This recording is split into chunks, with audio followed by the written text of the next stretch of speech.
अखबिर में कलमा में नमाज़ों में आसानी,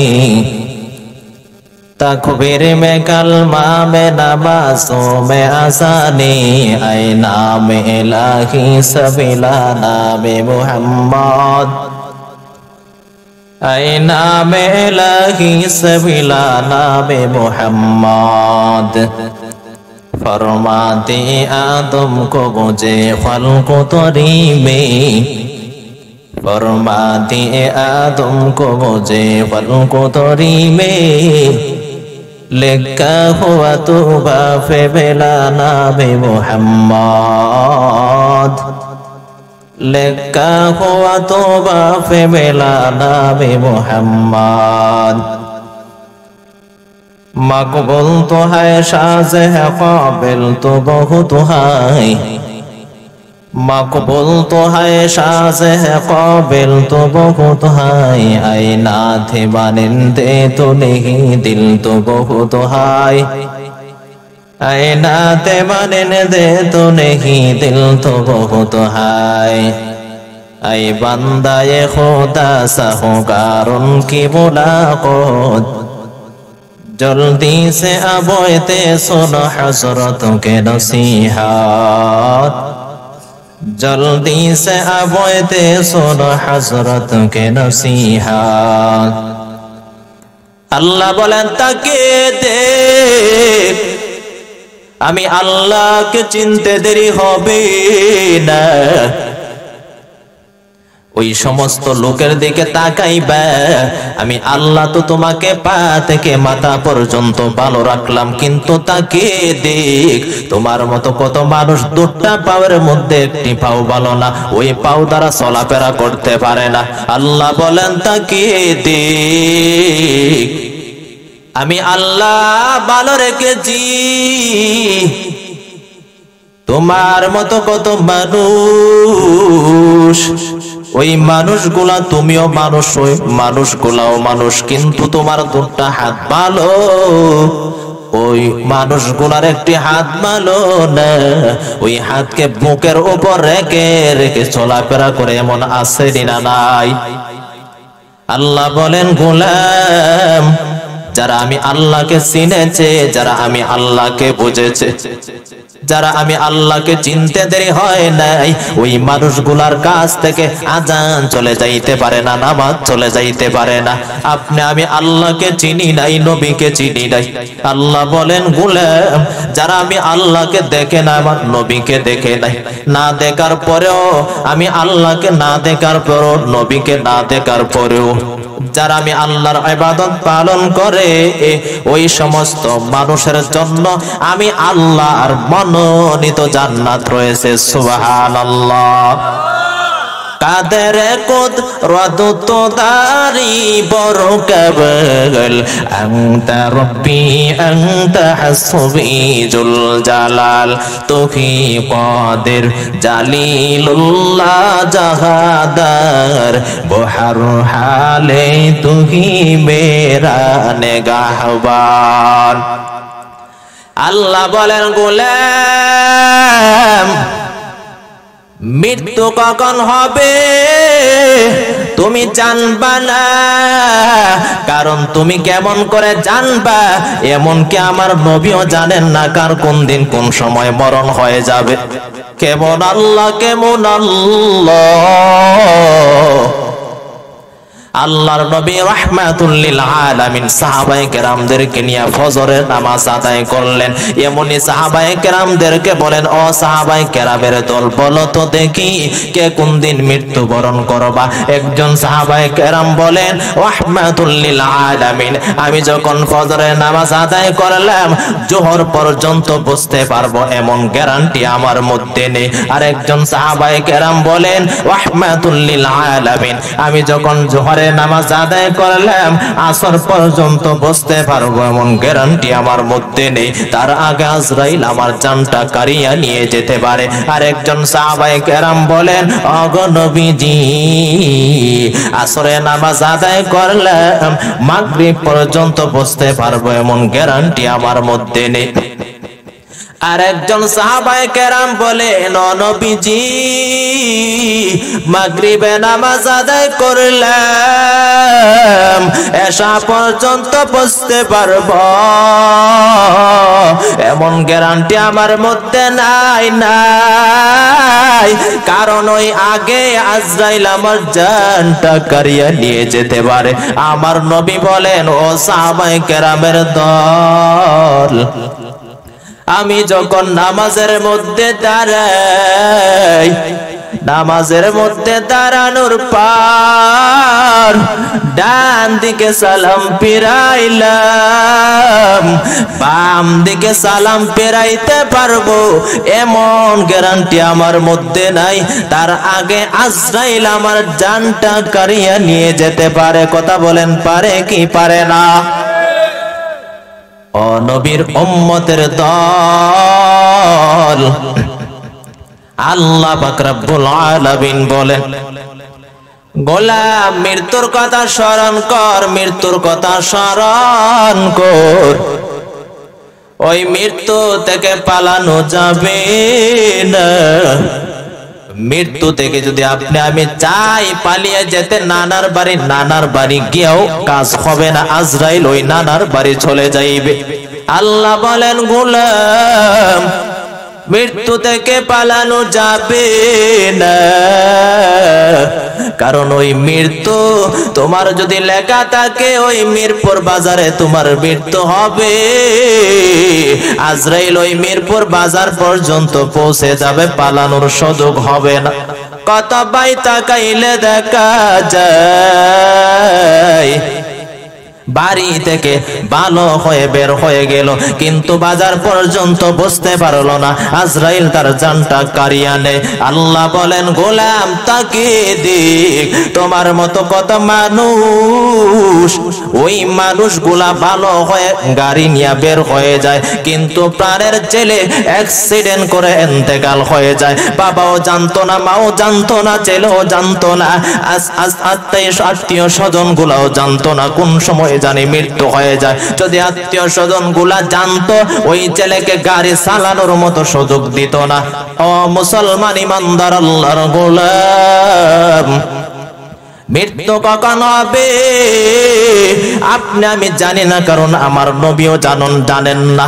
ওই মৃত্যু ডাকে সকাল থেকে সন্ধ্যা পর্যন্ত, সন্ধ্যা থেকে ফজর পর্যন্ত। আমি এমন একটি ঘর যা প্রাণের স্ত্রী থেকে আলাদা করে দে। কবর ডাকে ওই মৃত্যু ডাকে। আমি এমন একটি ঘর যা প্রাণের বাবা থেকে আমি আলাদা করে দে। ওই কবরটাকে আমি এমন একটি ঘর যা প্রাণের আত্মীয় স্বজন থেকে আমি আলাদা করে দে। কেমন কবরটাকে আপনি আমি মৃত্যুর কথা স্মরণ করি না, কবরের কথা স্মরণ করি না। কবরের কথা যদি স্মরণ করতাম, আপনি আমার কাছ থেকে আল্লাহ পাকের দেওয়া ইবাদত চলে যাইত না। ও মুসলমান ইমানদার আল্লাহর গোলাম, ওই কবরের মধ্যে যেতে হবে। ওই কবরের মধ্যে চলে গেলেন কত টাকাওয়ালা, সম্পদওয়ালা, কত কোটিপতি, কত শক্তি বাহাদুরওয়ালা কবরের মধ্যে চলে গেলেন। আজকে কবরের কথা স্মরণ করি না। যদি স্মরণ করতাম, অন্য মানুষের জায়গা দখল করে নিজের জায়গার মধ্যে নিয়ে আসতাম না। কথা বলেন ঠিক কিনা? কবরের কথা যদি স্মরণ হতো,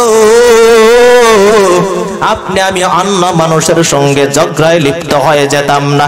কবরের কথা যদি স্মরণ হতো, আপনি আমি আল্লাহ পাকের দেওয়া হুকুম আমার কাছ থেকে চলে যাই। আলহামদুলিল্লাহ জাআলা আশ-শামসা ওয়াল কমারা বিহুসবান ওয়ান নাজমা ওয়াশ-শাজারা ইয়াসজুদান ওয়া ফাদ্দালা জামানান আলা জামান কামা ফাদ্দালা মাকানান আলা মাকান ওয়া ইনসানান আলা ইনসান ونشهد أن لا إله إلا الله وحده لا شريك له لا ضد له ولا ند له ولا مثل له ونشهد أن سيدنا وسندنا وحبيبنا وطبيبنا طبيب قلوبنا ومولانا محمدا عبده ورسوله أرسله بالحق بشيرا ونذيرا وداعيا إلى الله بإذنه وسراجا منيرا أما بعد فأعوذ بالله من الشيطان الرجيم بسم الله الرحمن الرحيم كل نفس ذائقة الموت وقال رسول الله صلى الله عليه وسلم القبر روضة من رياض الجنة أو حفرة من حفر النار أو كما قال عليه الصلاة والسلام محمد آكار कुफर को मिटाया कुफर को मिटाकर सदाकत बधाया बलगल उला बिकमालिही कशफत तुजा बिजमालिही हसनत जमीयु खसालिही सल्लु अलैहि व आलिही মারণ থেকে যতই ফালাও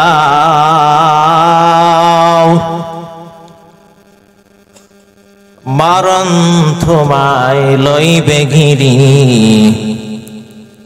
যদিও সুদূর আকাশ পথে পালাও সেথায় লাগিয়ে সিঁড়ি নদী পথে নৌকা চালায় কেরে বাজি বাই বেলা ডোবার আগে আমি ওপার হতে চাই ডুবে গেলে বেলারে আর সে তো ওঠে না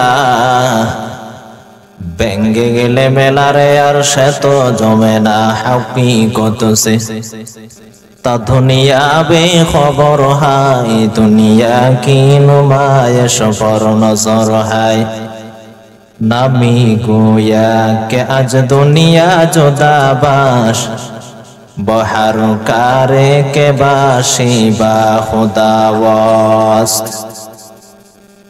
অধিয় গভীর হয় রজনী যখন নীরবে প্রভুর নাম জপিও তখন প্রভুর করুণা যদি ভাইবারে যাও প্রভুর করুণা যদি ভাইবারে চাও গভীর রাতে উঠে প্রভুর গুণগান গাও গভীর রাতে উঠে প্রভুর গুণগান গাও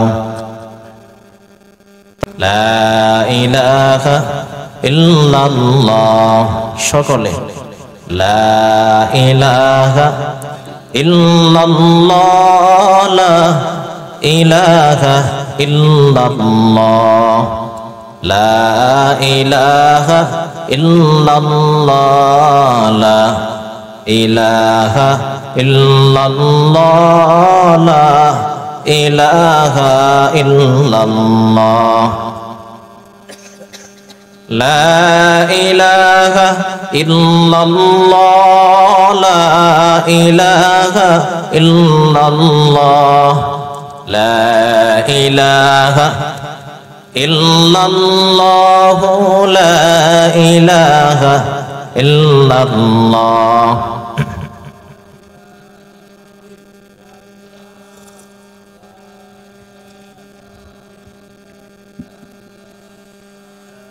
লা ইলাহা ইল্লাল্লাহ মুহাম্মাদুর রাসূলুল্লাহ সাল্লাল্লাহু আলাইহি ওয়াসাল্লাম।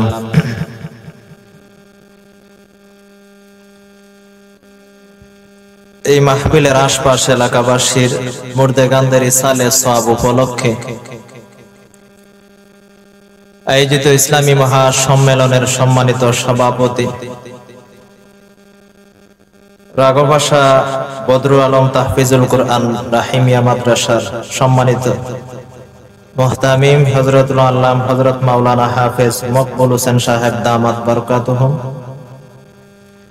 শিমুলিয়াম দারুল কুরআন ইসলামিয়া মাদ্রাসার সম্মানিত মুহতামিম সভাপতি হযরত মাওলানা হাফেজ ওমর আল মামুন সাহেব দামাত বারকাতুহুম, উপস্থিত আমার পার্শ্বে বসা বাবার সমতুল্য, দাদা নানার সমতুল্য মুরব্বিয়ানে কেরাম, কলিজার টুকরো যুবক ভাই, সব পর্দা নিশে আমার মা ও বোন,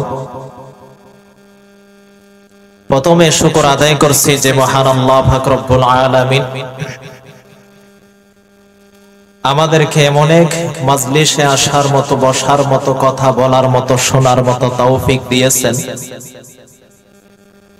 যেই জায়গার মধ্যে যাওয়ার পর, বসার পর আল্লাহ পাক নবীজিকে জানায় দেন ফেরেশতাদের মাধ্যমে আপনি আমার জিন্দেগীর পেছনের সমস্ত গুনাহ খাতা মাফ করে দেন। সুবহানাল্লাহ।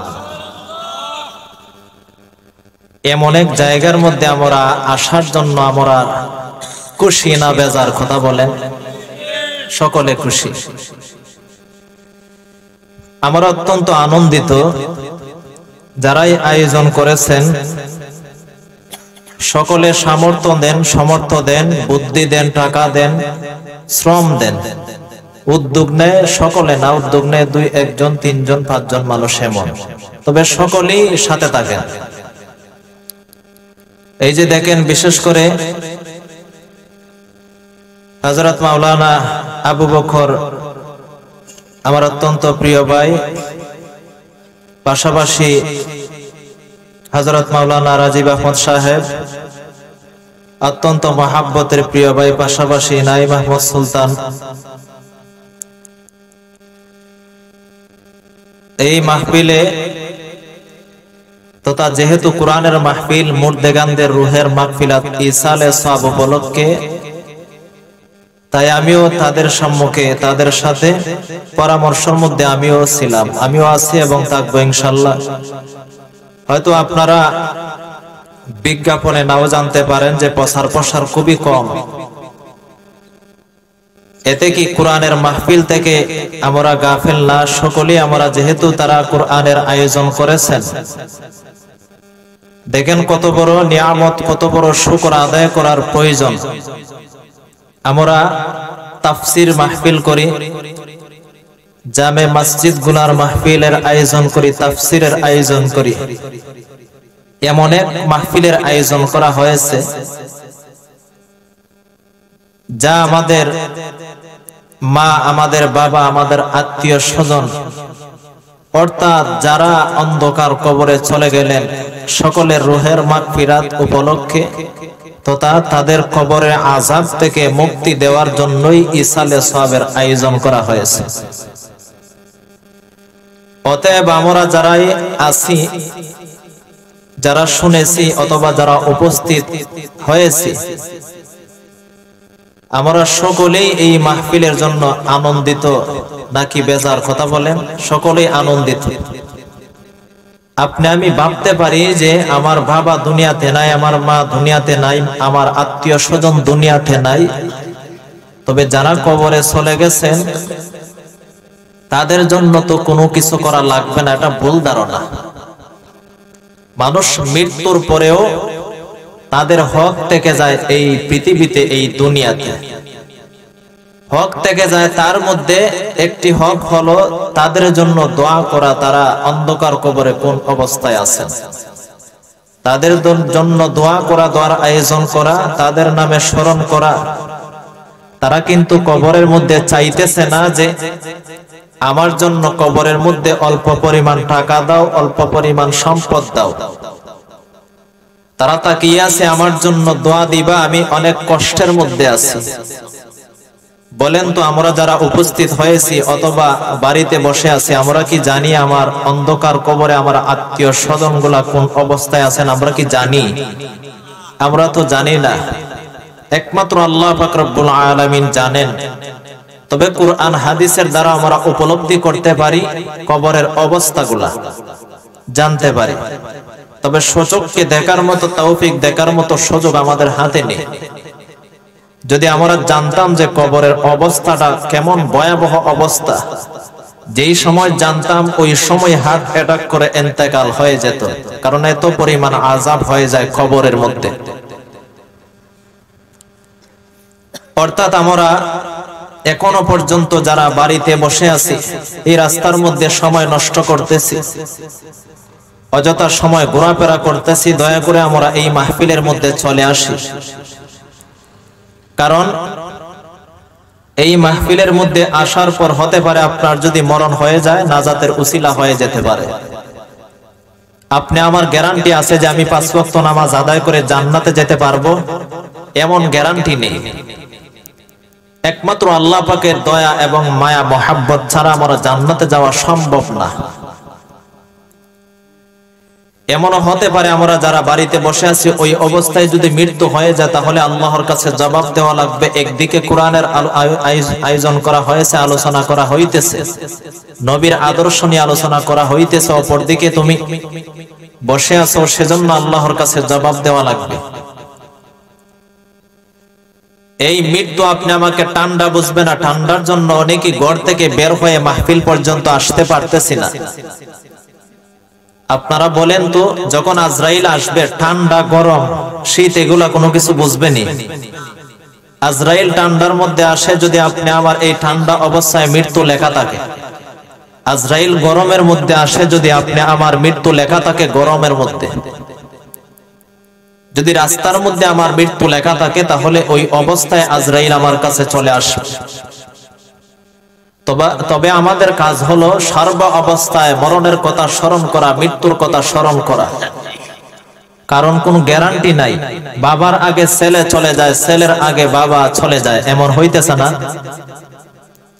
মায়ের আগে সন্তান চলে যায়, সন্তানের আগে মা চলে যায়। এক বন্ধু অন্য বন্ধুকে রেখে অন্ধকার কবরে চলে যায়।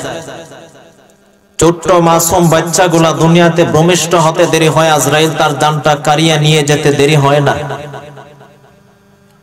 আপনি আমি ধারণাও করি না যে আমার প্রিয় ভাইগুলা বাজার পর্যন্ত পৌঁছার পর বাড়ি পর্যন্ত আসতে পারবে, এমন গ্যারান্টি আপনি আমার হাতে নেই। আপনি আমি বলতেও পারবো না যে আমি যেই কাজের মধ্যে লিপ্ত হয়ে আছি ওই কাজ অবস্থায় আমার মৃত্যু হয়ে যাবে। আপনি আমার কাছে কোনো গ্যারান্টি নাই। আল্লাহ পাক রব্বুল আলামিন বলেন, দুনিয়ার মানুষ সকল, তোমরা কি ধারণা করেছো যে আমি আল্লাহ অহেতুক এমনিতেই দুনিয়াতে প্রেরণ করেছি? আল্লাহ পাক রব্বুল আলামিন ওনার পবিত্র কোরআন শরীফের মধ্যে আল্লাহ পাক বলেন, আফাহাসিবতুম আন্নামা খালাকনাকুম আবাসা ওয়া আন্নাকুম ইলাইনা লা তুরজাউন।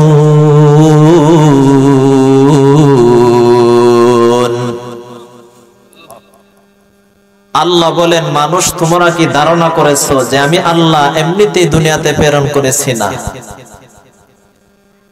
আমরা তো মনে করি যে এই দুনিয়ায় সবকিছু, দুনিয়ার টাকা, ধন সম্পদ, অহমিকা, শক্তি, বাহাদুর, ধন সম্পদ, মানুষের সঙ্গে হিংসা, মানুষের সঙ্গে ঝগড়া, শক্তির বাহাদুরি দেখাই, সম্পদের বাহাদুরি দেখাই, ঘর বিল্ডিং এর বাহাদুরি দেখাই। আল্লাহ পাক বলেন, এগুলা মনে করিও না যে এগুলাই তোমাকে জান্নাতে নিয়ে যাবে, এইগুলাই ধ্বংসের মূল হয়ে যাবে যখন তোমার মৃত্যু হয়ে যাবে।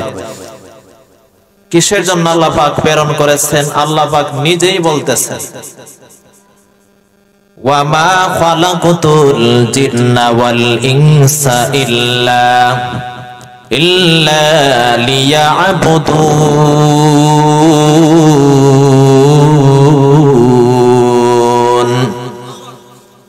আল্লাহ বলেন, মানুষ জিন জাতিকে কিসের জন্য আমি আল্লাহ প্রেরণ করেছি? আমি আল্লাহর একটাই উদ্দেশ্য, আমি আল্লাহর ইবাদত পালন করবা, পাঁচ ওয়াক্ত নামাজ আদায় করবা। যেই সময় আমি আল্লাহ আদেশ করেছি আমি আল্লাহর ইবাদত পালন করো, ওই সময় আমি আল্লাহর ইবাদত পালন করবা। পরবর্তীতে তোমরা তোমাদের নিজেদের কাজের মধ্যে লিপ্ত হয়ে যাও। আমরা যারা ব্যবসা করি, ব্যবসারত অবস্থায় আমার কাছ থেকে আজান চলে যায়, নামাজ চলে যায়, এমন হয় না? আমরা যারা খেতে কামারে বিরসার মধ্যে কাজ করি, আমার কাছ থেকে ওই কাজের জন্য আমার কাছ থেকে নামাজ চলে যায়, আজান চলে যায়, আল্লাহর ইবাদত চলে যায়। এই মাহফিল গুলার মধ্যে মানুষ কম হওয়ার কারণ একটাই, ইবলিস ধোঁকা দেয়, অর্থাৎ মৃত্যুর আগ পর্যন্ত আপনি আমার পিছনে লেগেই থাকবে, যাতে করে আপনি আমাকে ইবাদত থেকে দূরে সরানো যায়। জান্নাতে ঢুকে পড়বো, আপনি আমি চলে যাব, এটা ইবলিস শয়তান চায় না। যে সময় বাধা দেবে, আরো কিছু সময় আছে, তুমি নামাজে যেতে পারবা, আরো 5 মিনিট আছে, শয়তান বলবে। দেখবেন কিছুক্ষণ পর দেখা যাইতেছে 5 মিনিট তো গেছেই, আধা ঘন্টা চলে গেছে নামাজ থেকে। এমন হয় না? ইবলিস ধোঁকা দেয়, চায় না যে তুমি ভালো কাজ করবা। আল্লাহ পাক রব্বুল আলামিন বলেন, দুনিয়ার মানুষ সকল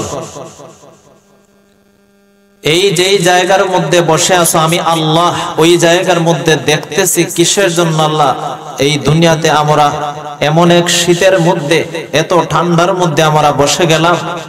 আল্লাহ পাক ফেরেশতাদেরকে জিজ্ঞাসা করবেন, ও ফেরেশতার দল, তোমরা দেখো তো গিয়া তারা কিসের জন্য এই জায়গার মধ্যে বসে গেল? ফেরেশতাগণ বলবেন, ওগো আল্লাহ, এত ঠান্ডার মধ্যে তারা বসে গেছে, তাদের ছেলে মেয়ে রাখিয়া, স্ত্রী চারিয়া, আত্মীয় স্বজন, মা বাবা, ভাই বোন সকলকে ছেড়ে দিয়ে একমাত্র আপনাকেই পাওয়ার জন্য তারা বসে গেল। আল্লাহ পাক বলবেন, ও ফেরেশতার দল, তোমরা সাক্ষ্য থাকো, এমন আমল করার কারণে আমি আল্লাহ তাদের পেছনের জিন্দেগীর সমস্ত গুনাহ ক্ষমা করি, আমি আল্লাহ তাদের ঠিকানা দিলাম জান্নাতে। সুবহানাল্লাহ। আমরা যারা মাহফিল করাইতেছি, আমাদের কোনো উদ্দেশ্য আছে যে তার থেকে আমরা কিছু টাকা পাইব? আমরা যারা এসেছি, আমাদের কোনো উদ্দেশ্য আছে যে এই মাহফিল শেষে জনে 100 টাকা করে দেওয়া হবে? একমাত্র উদ্দেশ্যই আমাদের আল্লাহকে পাওয়ার জন্য কেমন করে দুনিয়াতে চলা লাগে, আল্লাহকে পাওয়ার জন্যই আমরা এই মাহফিলের মধ্যে বসে গেলাম। আল্লাহ বলেন, যারা বাড়িতে বসে আছো তাদেরকেও আমি আল্লাহ দেখতেছি, যারা ঘরে বসে আছো তাদেরকেও আমি আল্লাহ দেখতেছি, যারা জিনার কাজে লিপ্ত হয়ে আছো তাদেরকেও আমি আল্লাহ দেখতেছি, যারা চুরির কাজে, ডাকাতের কাজে লিপ্ত হয়ে আছো তাদেরকেও আমি আল্লাহ দেখতেছি, যারা এই মাহফিলের মধ্যে উপস্থিত হয়ে কোরআনের আলোচনা শুনতেছে তাদেরকেও আমি আল্লাহ দেখতেছি। অর্থাৎ আমি আল্লাহ পাক রব্বুল আলামিনকে চিনতে এক মিনিট কেন, 1 সেকেন্ড দেরি হবে না যদি তুমি সামান্য একটু চিন্তা করো যে আল্লাহ পাক কেমন হতে পারে।